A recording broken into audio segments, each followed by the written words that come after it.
the larger fellowship, a Unitarian Universalist congregation with no geographical boundaries. We believe in cultivating curiosity and transformation that is rooted in profound love. The COVID-19 pandemic has irrevocably shaped how connections are formed in congregations across the United States and the world. The Church of the Larger Fellowship is committed to being a resource within Unitarian Universalism and beyond. From worship to covenant groups, from classes to pastoral care, and from our monthly magazine Quest to our online community hub and our letter writing ministry, we have found ways to build connection and community, even through the screen. We have been a model for ministry on the margins, providing services for isolated Unitarian Universalists, becoming a spiritual lifeline for our members in prison. The CLF supports the ministries of those who hold target identities: Blue, Black Lives of Unitarian Universalism; Trust, Transgender Religious UU Professionals Together; and Drum, Diverse Revolutionary Unitarian Universalist Multicultural Ministries, just to name a few. We know better than anyone how deep and meaningful connections can be formed, even from a distance. Unitarian Universalists have faced many challenges in these times, and we continue to persevere and fight for justice and equity for all people, especially during moments of crisis. We are proud to be a leader in this faith movement, and we invite you to get involved in our ministry. We strive to be a place where anyone from anywhere can find spiritual refuge anytime they need it. Welcome to the Church of the Larger Fellowship.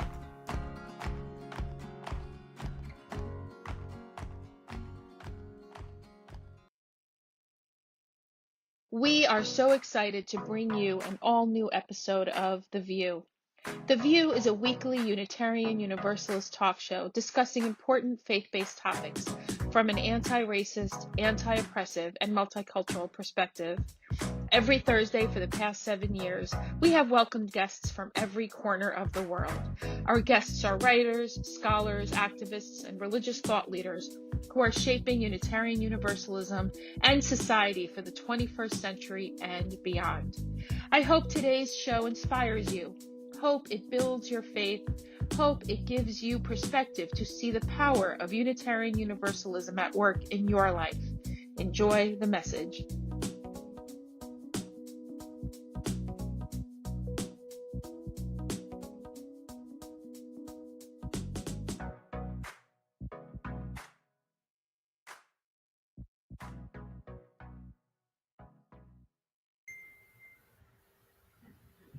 So, hey, everybody.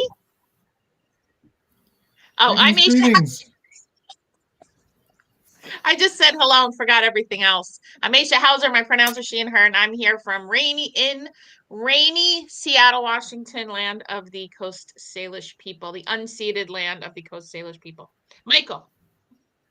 Greetings, everyone. Welcome to Voices of Unitarian Universalism, also known as the VUU, or sometimes the VUU, depending on who you're talking to. I'm Michael Tino, coming to you from rainy, cold Peekskill, New York, in the Hudson Valley of New York, the land of the Kitchewan and Wappinger nations. We have your weather, Aisha, and I'd like to send it back. Sorry, I know. See, how are you? I am well. I am just downriver from Michael. I am at the heart of the Susquehanna River Valley here in Northumberland, Pennsylvania, and we are on the historic land of the Susquehannock people. Oh, I am DC Fortune, and my pronouns are he, him. And it is going to be a balmy and sunshiny 77 degrees today. So I'm wearing shorts, which will allow my legs to blind anyone within 100 yards of them. But as long as I sit at my desk, I think everyone's safe. But I'm glad to be here. Chris, how are you? Are you someplace warm or in Virginia? I'm in Virginia. Hi, everyone. I'm Christina Rivera, she, her pronouns. I'm coming to you from beautiful Central Virginia, where it is clear today. Yay! Because it's just been really icky the rest of this week. I have no idea what the weather's like outside. It looks nice. I'm not going out there because the trees are trying to kill me and it might be cold. And yeah, that's just the way it is here in these parts of the woods. And this is Coco. Coco's having a moment. So if you see me dart off of the screen at any point in time, you'll know that I'm just trying to save her from herself and all of our older dog from her and her from our older dog, and just all the things that you get when you have a service dog in training. Because in training means from puppyhood. Oh my goodness. I have cats the size of her.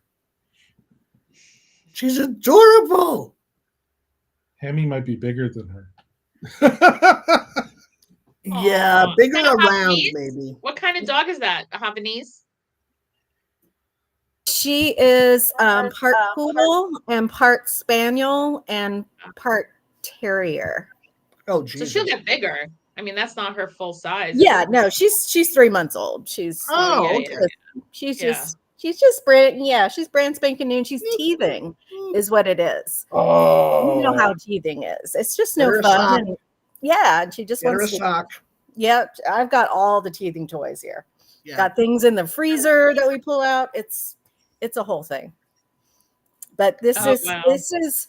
there is a racket in service dog industry. We should talk about that at some point in time. But to get a service dog is like $50,000 to $60,000. Yep. And a fully adult trained service dog is about $50,000 to $60,000, and Wow. depending on what they're trained to do. And or you can do the route that I've done because it's less expensive but more time consuming. But what I can afford is to get them from puppyhood, and then there's a series of trainings that you go to over their first year, and then hopefully they don't what they call wash out, and she will be trained to help me do hazard avoidance is what she's going to be trained to do. So, yeah. Wow. Anything going on in UU world other than Coco? The minister in training? and the turklets in Chris's yard that I saw online this morning. There's a whole family Oh, of that's Little right. turkey You nugget. all, yes, if you all go to my Facebook page, it's open. The post from this morning is just this beautiful mama turkey and just the little baby turkeys following her into the. It's so cute because when they go through the grass, the high grass, all you see, mama will come out, and then you don't get anything. You just see the grass kind of waving like this, and then all of a sudden you see these little tiny turkeys come out of the grass. It's adorable. So cute. I love turkeys, like a little bit of revolutionary culture here. Turkeys are arranged, their families in matrilineal sort of ways, and all of the mama turkeys share parenting. Oh. And Okay. like one will take all like 42 babies, on a walk while the other moms take a break. But it's totally co-parenting among the girls. The boys are off doing dumb stuff, but for mama turkeys, yeah, they combine the flocks. They combine their not litter, but clutch, little, I don't know. Oh, so that was probably more than one clutch, I guess is what you're saying? Like, because there were I'd say there were probably about a dozen little baby That's turkeys. probably two. That's probably two mamas at least, depending on how they're doing. Mm-hmm. But I know ducks can lay 12 eggs, but I don't think I know that turkeys do that. Yeah, they were very adorable, and they were right by the St. Francis Assisi statue in our yard. So I was like, St. Francis, take care of them because there's coyotes out in those woods. Unfortunately, no. in the world of nature, some people, some of the critters' jobs is to be lunch Yep. Yep. because they're crunchy and tasty. We've why bunnies- harvested some of our turkeys here on our farm, but they just don't taste very good. No, wild so ones we, don't. yeah, we Wild did ones it don't. like about 10 years ago. And we're like, it's just not worth the effort. They don't taste Yeah. very good. It's a lot of work. Yeah. So now we just take. And domestic turkeys are a lot of work, and they do taste good. But my God, those birds are dumb. Yeah. So- but we can talk animal husbandry another day. So in the world of Unitarian Universalist humans, I don't know what's going on, to be quite honest. People getting ready for online GA. Mhm. Yeah. How exciting. General Assembly is happening all sorts in a of few weeks. Misbehavior. Right. They General just Hen- passed 2,000 registrants. I saw Yay. on Good. Latanya's Facebook. She was going to get up early and ask for 5 people to register so it would get past 2,000. And it was past 2,000 by the time she checked. Yeah, we totally need to have her on as if she's available as this warms up. Oh, that would be great. Yeah. Latanya, if Yeah, you're in listening, all her spare time, I'm sure she'd want be you on delighted the to do VUU. that. Let's have you be like, how's July for that? August? or September, maybe in our fall. Welcome back to the Right. VUU. Right. So yeah. I do want to. I have a topic that I've been thinking about because I'm going to relate it to Unitarian Universalism. I promise. So Oh, please. a dude I never heard of until he gave this fucking speech, Harrison Butker, the Kansas City Chiefs kicker, gave 28 years old. This is important to the conversation. Whose mother is a physicist. Again, important to the conversation. Gave his commencement speech to Benedictine, a private, I'm guessing conservative Catholic college, where he said, I gotta say it now without laughing because I'm more pissed than this is funny, but it's like funny in a macabre way. Said most women were probably more excited about getting married and having children than getting their degrees. And he said that, let's see, he also railed against Pride Month, against LGBTQ plus rights movement, Joe Biden's stance on abortion. Wasn't Roe v. Wade overturned? What fucking more do you want? And then the quote is, I think it is you, the women, who have had the most diabolical lies told to you. Some of you may go on to lead successful careers in the world, but I would venture to guess that the majority of you are most excited about your marriage and the children you will bring into this world. I can tell you that my beautiful wife, Isabel, would be the first to say that her life truly started when she started living her vocation as a wife and as a mother. First of all, I want to ask Isabel, I want independent confirmation. Right? I want to talk to Isabel. I think we need free Isabel signs. I want to know what Isabel thinks. Second, here's where so one of the things when our whole lives is a comprehensive sexuality education program that was started by the United Church of Christ and the Unitarian Universalist Association. One of the things when we do parent orientations is we tell them, if you don't teach your children about sex, everyone else will. They will get messages and they will learn about sexuality. So either you make free So when I heard this dude's speech and I heard his mother is a physicist, I said, oh, here's my guess. Because one of the things I also tell parents who are considered, I'm still a religious educator. When I was a brick and mortar, I worked at 3 congregations. And when I would, parents would come in and ask questions, I'd say, look, if you don't teach your children about religion, someone else will. And when I asked once a religious educator, when I was a baby dairy in like 2003 or 4, and I said, how do you kids rebel? And she said, my son joined Campus Crusaders for Christ.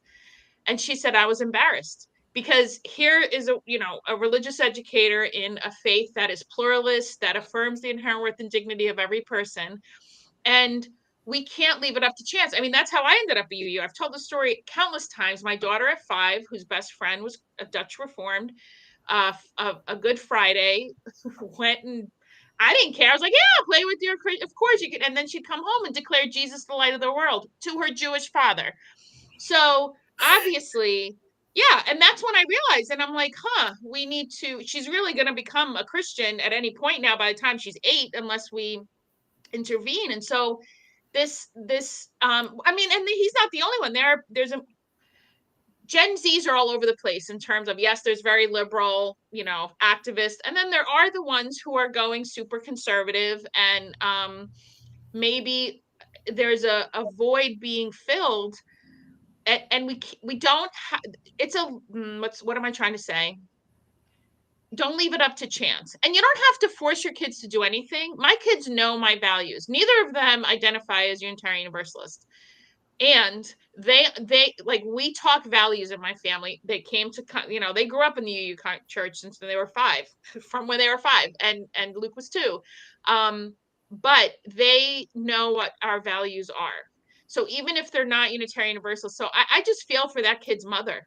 Anyway, I'm going to be quiet. That's my rant. Well, and like, I think, I mean, to be fair, our friend, our sibling, whatever you want to call Harrison Buckers, he brought it to the men as well, because he, really wanted men to also know that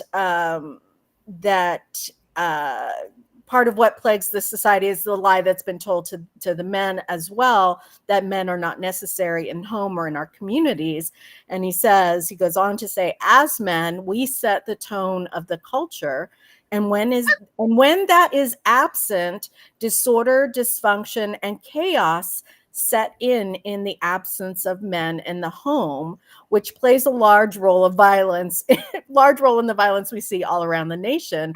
Other countries do not have nearly the same absentee father rates as we find here in the US, and a correlation can be made to their drastically lower violence rates as well. I'm just going to go out on a limb here and say that a causal link, which is much more important than a corollary link, is to other countries enforcing gun control. Hello.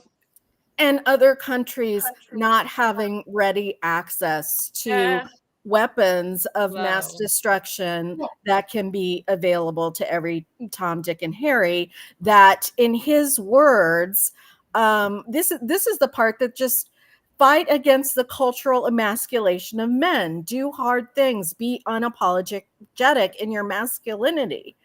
And so I want to I want to just say that idea is what, to me, is, if we want to talk about corollary and causal relations to violence, let's talk about it. Let's not throw these words out there as though somehow just saying them is going to make it be so, because it isn't.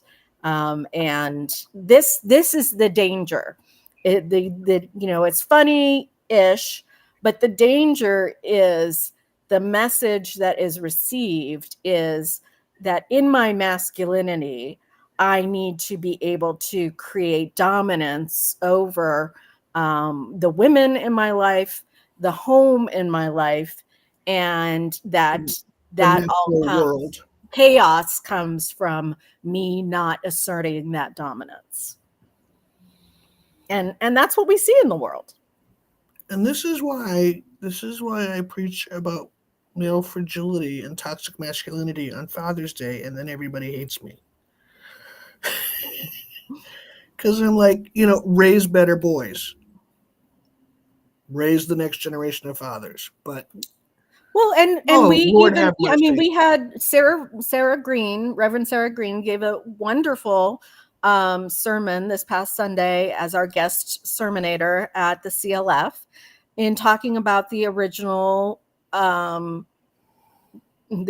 origins, the foundational origins of Mother's Day, and what it was actually talking about responsibility to other people's children and taking care of other people's children, and not raising our children to kill other people's children. And that was our responsibility in what she was talking about in terms of mothers is that we would care enough for other people's children to not raise our children to kill them. And when you get it away from the hallmark, the hallmark capitalist consumerism, and you actually get it down to, what we're fundamentally trying to do, people tend to not thank you for that, DC. And it remains our call and our responsibility. Well, and in 1870, Julia Ward Howe made it gendered, because it is gendered in our society still, even, but it's a universal call of humanity to teach our children not to dehumanize and devalue other people's children, right? And not to inflict violence upon them, not to support war against them, not to do all these, right? And if that's feminine, great. Sign me up for femininity, right? Sign me up for femininity if that is feminine. But it should be a universal call of humanity. And if that is in like some stark contrast to this dude's like view of like how we should be raising people, then like we need to make that contrast clear. And when you have a guy who's criticizing the Catholic Church birth control plan as being too liberal, that's right. Wow. Just DC, I want to disagree a little bit with the framing of Raise Better Boys, because that's not going to fix the problem. We need to take down the patriarchy, right? This is kind of like, the misunderstanding of how to dismantle racism. It is not about being a kinder person, right? I had a colleague once say, I don't care how white people feel, just stop getting in the way of Black communities thriving, right? So I don't think it's about raising, that's honestly the smallest piece of it is raising better boys. The bigger piece of it is thinking about how, because there is no world that I can imagine. And I don't know how, obviously I just learned about this dude in the last 2 days, but his mom, who's a physicist, I'd like to think she didn't do this intentionally, right? So there was, again, if you don't share your values, but I think there's a societal, I don't want to let society off the hook. I don't want the patriarchy to be let off the hook, because I'll tell you, my son, both my children spent 90% of their childhood with me. My ex-husband worked 70, 80-hour weeks because of his job. And there are things that my son will say to me, I will not share because they're private, that I want like my hair to fall out. I'm like, I don't understand. I know exactly how I raised you. So there's still society that comes in and has immense messages, that's not the right word, that are pervasive on our children. And so there's a multi-pronged approach to this. And honestly, it's a collective. There's no such thing as other people's children. I didn't come up with that, but I say it a lot. They're all our children, right? So I just want to say, like, I think it's a both and. Yes, I think raising better boys, but I think that's honestly the smallest piece of it. I think there is, what does it take to dismantle patriarchal ideas and values that is intricately tied to white supremacy? It is intricately tied to violent extractive capitalism. And so it's all connected. And doesn't happen. And in fact, when I Googled that dude's name, the NFL came out denouncing his speech. It was that. Anyway, that's what I think. Well, it's it's part of a coordinated right-wing backlash. Let's just be clear, right? So this is at a college that I wouldn't be surprised if the college comes out against what he said either. One of my colleagues, and I don't remember who it was, posted this morning that they went to that school. And it was a liberal Catholic university when they went to it. The Benedictines aren't the hardcore ones. So They're it's the not, ones maybe I known- was wrong. It's They're not the a ones known conservative for Catholic. like jams and wine, and I believe it was what's his name, the guy who developed the theory of dominant and recessive genes. Mendel. Mendel, I think, was a Benedictine monk who studied the development in they're big in agriculture, which led to genetics and music and holy chants and stuff like that. They're not the really scary ones as a rule. But there is this organized, like, right wing backlash to everything that is inclusive and expansive and anti-oppressive and anti-patriarchy, and this is part of it, right? This is part of it. You know, when people like say good things about the former president of the United States, it's part of that.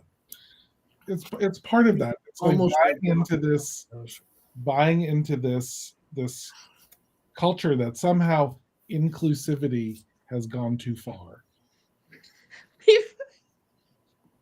I'm sorry. It's so preposterous. Don't be so inclusive. Like, people aren't stopping to listen to themselves. Like, seriously. I mean, I think they are, which is even scarier to Yeah. me. Yeah. They're I like, love- "Yeah, that's right. Don't be so inclusive." Do we want to talk about the trial that's going on? Can we just celebrate for a moment Stormy Daniels?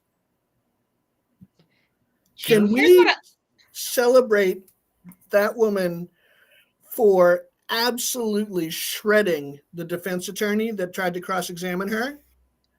I haven't been following. I believe you. I wish there was a what is it, a snowball's chance in hell that there would even be any justice happening. Like, if I thought this, I mean, I know that it's all real, but it just feels so disheartening Mhm. that it feels like he's going to be able to run for president in spite of this. It feels so like, what is it that we're living? What is this fucking timeline and did you notice, somebody brought this up on TikTok, there are no campaign signs. It's May of a presidential election year. I have not seen one campaign sign. Have any of you? Normally Oh, the- they're all. So I'm in rural Really? Virginia. They. Yep, I we've got them wish here. I don't want to platform them, so I haven't taken the video that I took of. Yes, let me just say, I can't even Oh, get the words wow. out fast enough about what this feels like here, Yep. and Same here. the fact that they are so excited that he is going to be running again, that, you know, these past 4 years were stolen from them, and that this is likening to the second coming. Yes. And Yeah. so Yeah. it is very, very, I mean, they just announced yesterday, right, that they've agreed on the debates. Right. Well, the funny thing, did you see the video that Joe Biden released challenging him? So Joe Biden released a thing, you know, hey, I'll debate you anytime, anywhere, blah, blah, blah, blah, blah. I understand you're free on Wednesdays. No shit. I understand you're free on Wednesdays. Oh my. Like, Because that's that's when court isn't in session. That's right. That's when court is not in missed the session. reference. Yeah, court isn't in session on Wednesdays, so that's why he's Because the judge And- has and mental yeah, I mean, health court. you that know, day. Biden is on a definite campaign to be as nasty as, you know, Republicans have been in the past in campaigning, and I feel some kind of way about that, and I cannot imagine. I can't imagine. I was just going to say I cannot imagine another 4 years under Trump, and yet I can. And that's the thing that just scares me shitless. Mhm. Is he does what we said this before when he was if you go back to the VUUs, when we were doing the VUUs, when Donald Trump was president, we said, why is anybody surprised that he is putting babies in cages? Why is anyone surprised that he is building this wall? Why is anyone surprised at the Muslim ban? This man promised to do this, and he follows through on his promises. He told you. I mean, Also, why is anyone surprised that he appointed justices that overturned Roe v. Wade? Right. He promised he would. Yeah. Right. I mean, he's very clear. You know, he's coming after birthright citizenship. He's not just coming for immigrants. He's coming for the children of immigrants, and anybody birthed from that line, to get them the hell out of all of the Black and brown people. Like, he's Barron very Trump. clear what he's going to be doing. Yeah. And because of that, people are very clear that they want him to. Right. Just my own little political hack twitchiness here is it's May of an election year. Normally there are still primaries going on. Normally there's not even that. I know. No, I'm well aware. I'm saying there's not even primary signs. There's nothing. Right? At least Seattle. I'm saying I'm well aware. I'm saying there would be at least some kind of. I mean, thankfully, I'm sure in rural Eastern Washington there are the same signs you're seeing. I don't even want to say his name, but in Seattle there would at least be primary signs. And I saw. Okay, I'm lying. I saw maybe one for governor. There is a governor's race in Washington State, but. Here's the thing that I also want to say, because an election strategy of I'm not the other guy is bullshit at this point. And this was fucking Biden's election to lose. He only had to stop this fucking genocide that everybody, I mean, he's being called Butcher Biden, and then Black and brown people are going to get blamed when Biden loses, because we're like, how are you looking at Arabs and telling us to vote for you, you fucking asshole? You're okay with decimating an entire fucking people. But we're going to get blamed. It's the Black and brown people who are like, why should you keep your job when you fund actively a genocide? So this is, yes, of course, Trump is, and I fucking said his name, is a piece of shit and heinous, but so is Biden, and no one's going to tell me different, because he is perfectly okay with actively motherfucking funding a genocide. I can't even believe we're 7 fucking months into this, and he's still sending bombs. And what did he stop sending for when they went into Rafah, which he said that was the red line? Joe Biden said. So the discourse on the left is beyond it is so disheartening and makes me angry, because I already see white liberals being pissed, angry at Black women and Black and brown people and Arab people, saying, fuck Joe Biden, fuck him and in his administration. Did you see now the first Jewish assistant staff member resigned and said, what the fuck are you doing about Israel? I mean, there have already been other White House staff members who resigned. And let's be really clear. Let's be super, super clear to your point, Aisha, because they're already getting the slide decks ready of whose fault it's going to be that Biden loses this. They're working on that. The strategy to elect Trump has nothing to do with the support of Black and brown people. If you will remember, who got him into election in the first place was white women. Tell white people. I don't need you all to go out there and collect your Black and brown friends. I need you all to go out there and collect your white women friends. Right. And their white women friends, and so on and so on. That is the number one strategy for getting Trump elected, is white women. So don't come for me. Don't come for Aisha. You all have been told who to come for. And let's just be clear, they're scared about that because of what is happening after Roe v. Wade was overturned. They're scared, and they should be scared about that. They came for the reproductive rights of white women, and that's who they need to be elected. Because let's be clear that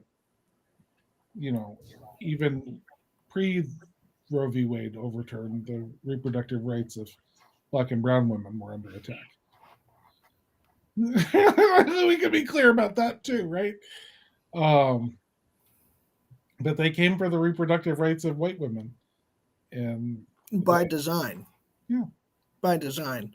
The overturning of Roe v. Wade, I really believe was founded in a fear of becoming a white minority. Oh yeah, that's documented. That's exactly why. Right. They've been talking Right. about So they want to stop white women from aborting babies. And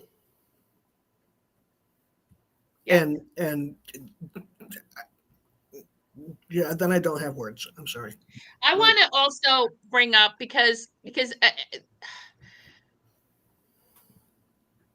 so I saw the reports in the last few days that Israelis have taken apart and blocked humanitarian aid to coming into Gaza. And there are pictures Israeli of it. This citizens. is not Israeli citizens, right? Yeah, this is not not the IDF idea. soldiers. This is not sold. They stood by and let them do it. And my how much of your humanity are you giving up that you're going to behave like I was genuinely, it's not even, I was like, as a faith leader, I'm kind of looking at this because I'm working actively to not become what I am railing against, right? Because it would be easy for me to just demonize these people, but I'm looking at them going, so this is the result when you demonize the Israeli population in general, this group of Israelis who feel perfectly comfortable taking apart and blocking aid to a starving a man-made famine is happening in Gaza. They have so internalized dehumanization for 75 years of the Palestinians. And what happens when you dehumanize another group is you dehumanize yourself. And that is the part that is our calling as like faith leaders and as humans. Like we need to keep humanizing each other. And as I'm watching this, I'm like, okay, it's hard. I don't want to dehumanize Israelis who are clearly hell-bent on erasing the Palestinians. And that's like been the dilemma I'm sitting with because I am so disheartened and angry. Like right now I'm too mad to even cry. And again, we're paying for this. We're fucking paying for this. We, the taxpayers, the US taxpayers, and Joe Biden won't stop any of it and could. And somebody said there's a 3 days. If we stopped sending money and weapons, 3 days, this would have been over. And I don't know. I don't I'm working very hard to keep my compassion and understand that people who are in their own terror and fear, and I'm talking about the Israelis, are behaving this way. However, how the fuck does this stop? I mean, it brings us full circle back to Julia Ward Howe, right? Like these people have been trained to dehumanize, devalue, and exact violence against other people's children.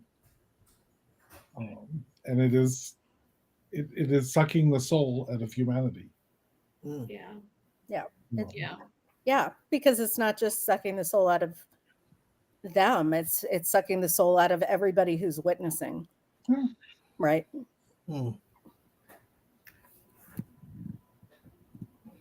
Absolutely. I mean, I guess for me moving forward, and I feel like the discourse in this country since, forever is so always binary. It's been since honestly the Revolutionary War. Like we're a war nation state. All we do is go to war. So I guess, I don't want to. This election is actually less about the two octogenarians that are in, and it's not to be ageist, but like retire, folks. We're not even a kind society that we have our 80-year-olds thinking that they need to die, work till they die. Like even just conceptually, it's like, let's forget who these two are, but it's like, who are we as a society?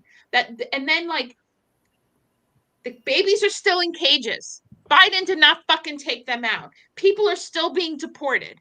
So, I mean, maybe what nominally happened is some student debt has been forgiven. Roe v. Wade has been overturned. So, I mean, like, I don't want to turn this into Biden is so fucking great and the hate pumpkin's a demon. They're both, frankly, a case could be made that they both have engaged in some pretty demonic fucking behavior. And maybe we could have fascism light with Biden, or full-on fascism. We're not even pretending anymore with the hate pumpkin. But make no mistake, fascism's on the table this November. But so I don't want to engage in this thing where give a fuck that the hate pumpkin's on trial, because it's a fucking farce. It truly is. How is he still fucking running for president? I have so many things to say. I'm going to take a break now. I'm just pissed. The comments in our chat are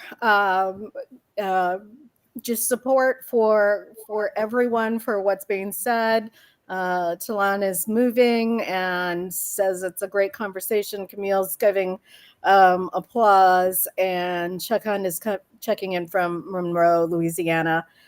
We appreciate you all being there, being witness to this conversation, and also doing what you can do in your communities on these big questions. Like, you know, we throw these questions out and we have a conversation about them every week. And one of the things that keeps me doing this is, you know, when we hear from you all about how these conversations spark conversations in your lives and in your families and in your communities.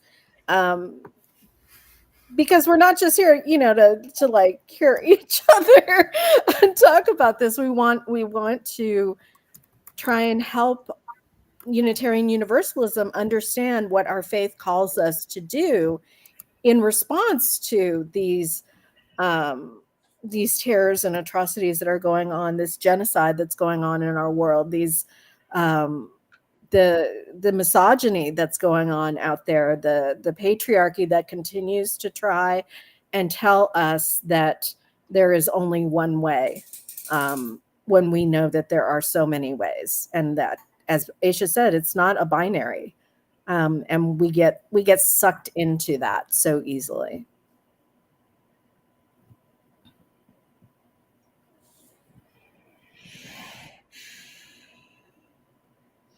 I'm just reading over what's going on.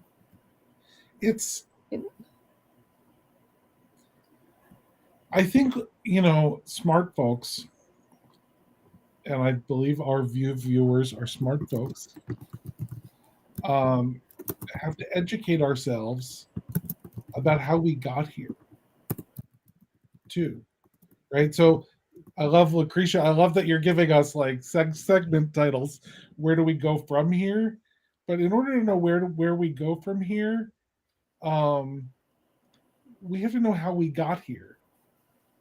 We have to follow the political discourse. You know, from Eisenhower warning us against letting the military-industrial complex, General President Eisenhower warning us against the military-industrial complex, right? So when we wonder why we're spending billions of dollars on bombs that have to be dropped somewhere, because if everyone had all the bombs they needed, no one would need to buy any more.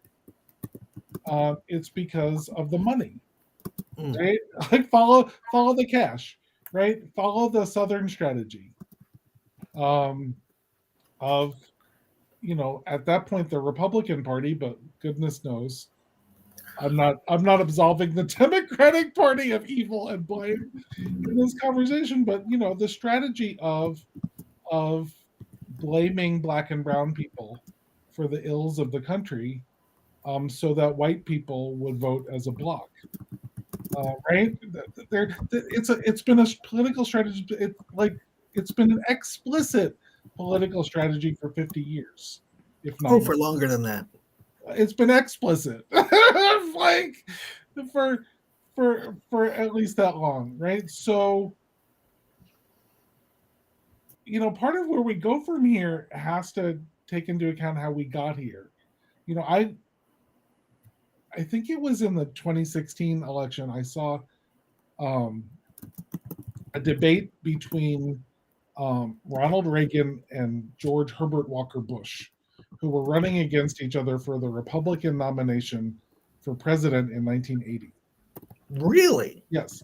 And they were debating which one of them would most effectively create a path to citizenship for undocumented immigrants. It was not like, oh, that shouldn't be done. It was which one of them would be most effective at creating that, right? That would be like the left wing of the Democratic Party right now having that debate. It's not even like the center of the Democratic Party that would be debating who can most effectively create a path to citizenship for people without documentation, right? It's like the window has been shifted, and it's because of money. Well, I have always held that moral social justice movements have succeeded only when it became financially uncomfortable to perpetuate the old way. Apartheid did not fall until South Africa became what's that word? Something state. Like nobody wanted to do business with them. Pariah state, right? In the U.S., civil rights happened in part because of financial and political pressure, not because it was right. It was because people boycotted stuff or they threatened to not fund politicians, right? That's what causes, and it's like, it's frustrating that we have to use capitalism to achieve moral things, but it seems like the only thing that works in a capitalist society, right? To hold hostage our dollars to force people to do the right thing. Does that make barely sense? they're doing that. Can I shit on Hillary Clinton for a second? Because a viral clip of hers, she is so astonishingly condescending that I can't quite wrap my mind around who the fuck her publicists are.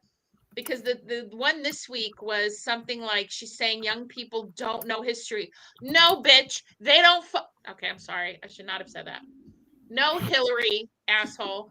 They do know, and that is why they're protesting. They're just not buying into white supremacist, fascist warmongering. Henry Kissinger, one of her BFFs, who thankfully is dead. Wow, I am. He's another warmonger who didn't give a fuck about anybody who wasn't him and white and wealthy. But she's so like, I'm going. It's not. It's like seriously, somebody needs to tell her the truth. Like, because she was on Jimmy Fallon or somebody, one of the late nights a few weeks ago, and they said, what do you think about people being upset about their choices this presidential election? She's like, get over it. Fuck you. Yeah, how about that? It's what a shocker that you lost. Like, with that condescending attitude.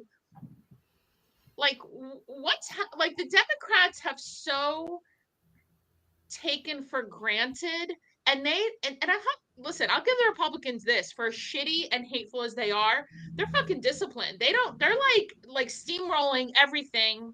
And even when they were the minority party, the Democrats kept trying to find middle ground. There's no such thing, and except that they've made the Democrats have abdicated their responsibility for a very long time now, a very long time, and that's what we have to be. Thank you, Rachel. She's Rachel Wade Harper. Preach it. I'm just say that out loud, DC. That was good. About the falling in love. Democrats, progressives, liberals need to fall in love with a candidate. They need to fall in love. Well, Republicans fall in line. They might not like them, but they march. And so the rhetoric of get over it is equivalent to say, let's just be more like Republicans, right? And Yes. so I think that's we have to resist that. Well, hang on. Because I think there is value in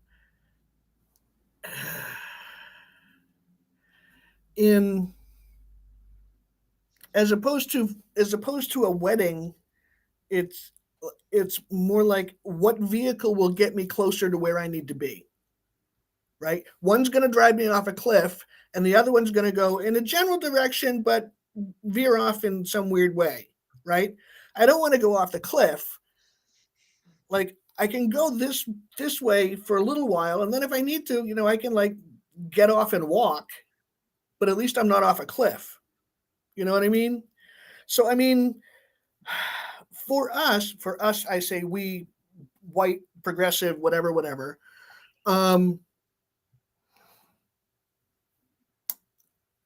We would be a lot more effective if we could, and I think this translates to our churches too, right? When the board makes a decision, if it's a 5-3 decision, ideally you want your board to speak with one voice, right? And that doesn't happen. There's 3 people who are like, well, I didn't vote for that, right? So the same thing happens in democratic politics. So the primaries have indicated this one particular thing.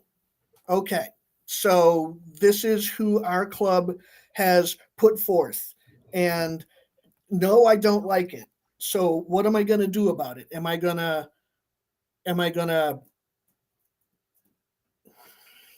vote third party? Am I going to skip this thing? Or am I going to fall in line and not let perfect be the enemy of not 100% wretched? I think, DC, I hear where you're saying, where you're going with it, and I think there's a third option, because I've heard that speak with one voice line a lot. I've served on a lot of boards. I've served on the UUA board. I've served on all sorts of boards. Yep. And my understanding of the speak with one voice is not that we don't speak our truth. My understanding of the speak with one voice is if we collectively decide to go in a direction that I don't necessarily agree with the strategy or the tactic, but still upholds my underlying values, that I support the work in going in that direction. Okay. That doesn't mean that I don't say, hey, I had some concerns about this vote or this topic that came up at the board, and I didn't necessarily agree with the direction that the board decided to go in. But my responsibility of being a board member means that I will support the work that the board does in going in that direction. And that's a difference. That's a difference in being able to be to speak with integrity and not just pretend that whatever the board has decided I'm going to support, because that doesn't feel like integrity to me. To That's just my country, right or wrong. Right. I can say, you know what? I'm not so sure about this thing, but you know what? We've set up this program and my job now is to support it. And I can do that much better if I also feel like I have the ability to say, I wasn't so sure about it, but let's give it a go. Okay, so my question is it okay then to actively speak out against the decision that the board has made? Speak out against is different than saying what my thoughts are. When I hear people say about speak out against, means if the board decided to purchase a property and I was like, you know what, I am not sure that that's the decision that we should be making. I actually voted against, that property. purchasing that property, but the board voted this. They feel like it's how we're going to reach our mission. We're going to buy that property. I don't go to the mortgage lender and say, you know what, I'm really not sure that we're going to have the finances to support that mortgage. And I just want you to know that I wasn't really on board with this. It means that I work with the board to make sure that our finances are strong enough to support that purchase, while still saying, I thought we should have bought it in a low-income neighborhood. I thought we should have lived into our values by, being in an area which gave us more accessibility for people to work at our nonprofit or our church. Those are different things to me. Speaking out against is, to me, actively trying to stall or put barriers on a decision that has been made by a board that I belong to. Hey, I'm going to hear Michael. And so I'm going to bring this back in our closing minutes to changes happening in Unitarian Universalism, because we are voting on a proposed change that takes us from the democratic process to inclusive democratic processes, right? So we're going to have to start asking ourselves in our institutions, what are inclusive democratic processes? Are the democratic processes we're using inclusive? Taking a vote is a democratic process. It is but how do you make that inclusive? Right? And to me, it also goes back to what the board reports out. Right? Let's take Chris's example of we voted to buy this property, right? The board reports, we have voted to buy this property. We're also excited about it. That's a lie. we voted to buy this property. Even if the report is just we voted to buy this property, it's not a whole truth, right? We voted to buy this property. There were significant concerns expressed, and here's how we're taking those concerns into account in how we move forward is an inclusive democratic process, right? Exactly. So there were significant concerns about our ability to finance this mortgage, and here's what we're doing to make sure that concern is addressed as we move forward. That becomes an inclusive democratic process, right? So, go back to the Democratic primary 4 years ago, and Joe Biden was my 8th choice. For real. Voting for president. Did I vote for him in November? Yes, I did. And part of the reason I voted for him in November is he came out of that primary and said, there were some things that got said by my opponents in the Democratic primary that got significant traction that I have to take seriously. Did he follow through on those things? We can have a whole show on how he did not, right? But he actually said that between the end of the primaries and the election. He took on some of Elizabeth Warren's ideas, for example, and said, Elizabeth Warren had some great ideas that were different from mine. I'm going to incorporate those into my policy. So he earned, in my view, he earned my vote between the primary and November by including the ideas that did not win the day, that were good ones, right? By responding to, the concerns that were brought up that were to the things that he proposed. And right now he's digging in his heels because he's not the Sith Lord. He's just Darth Vader, right? I mean, and it's not. He hasn't responded in meaningful ways to the opposition, to the alternatives, to the progressive voices that are calling him to be something better. And just failing to send a couple of 2,000-pound bombs is not enough. It's not enough. Now, might he get, let's be clear, I voted in New York State, so my vote is almost meaningless. So if one of you in a swing state would like to vote for Joe Biden, I will gladly vote for your third-party candidate, the third-party candidate of your choice in New York, just so that the overall totals match what it would have been. Like, most likely I'm going to vote for him in November because he is like demonstrably less evil, even in his evil, which makes me sick, right? I'm going to like hold my nose, and it's horrible that we have to make those choices. But like, I'd be happy to vote for him if he made this an inclusive democratic process.